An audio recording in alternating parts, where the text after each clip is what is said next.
Today we're here with Kim Barnes, a National Board Certified teacher from Montgomery County Schools, and we're talking about setting student growth goals. And this is something that Kim has done for years in her own classroom, so she's going to share some of her thoughts with us as far as teacher voice.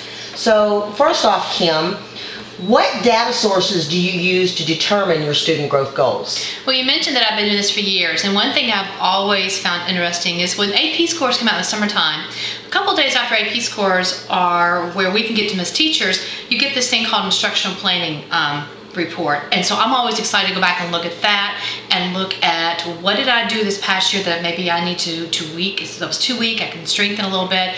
And it seems to be there's a pattern sometimes. It will also tell me multiple choice. So I'm able to look at that with my AP kids and determine what I need to do to make it better next year. I've also taught sophomore with EOC, Quality Core. When those come out, you can also go back and take that apart bit by bit and see what I need to work on. So you always have these plans and things that come your way that you can look at and see, well, as a teacher, what do I need to do to make things better? Right now, I'm doing 7th and 8th grade, and so it's something new to me, but I'm still able to take the same stuff in different forms and start putting it together. For instance, right now, we just did Discovery Ed at our school with our 7th and 8th grade, and I'm going to be able to look back at those scores and start determining where their strengths and weaknesses are, individual students, and decide what I need to do with those kids.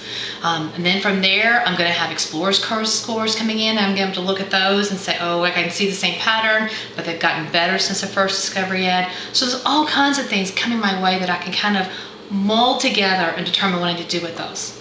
Okay, so when you get all of these multiple sources of data, how do you go about triangulating them in order to focus in on a priority area for your students? That again is where I need to look at everything coming my way, basically kind of laying it out, and as an English teacher looking at numbers and data, which is still kind of fun to me, and determining what I need to work on to pull things together. And you'll start seeing patterns. And so from that, I'll say, my students need to work on, for mine, I know it's informational text, that's their weakness. And so that's why I need to start kind of keeping the data and pulling things together from that.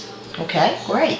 What enduring skills do you take into consideration as you begin thinking about your student growth goals? I've got to go back and be very knowledgeable of whatever at that point I'm teaching. AP, I knew what I had to work on with that. Was it poetry? Was it nonfiction? Was it fiction text? Was it short stories?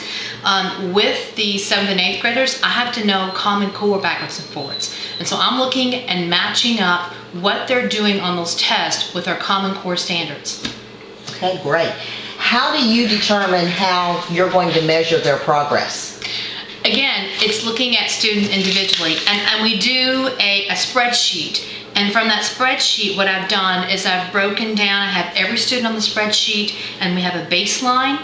And for that baseline, we may go with, again, this Discovery Ed test we gave, and then we'll do formative assessments to determine and watch to see if they're growing in those areas.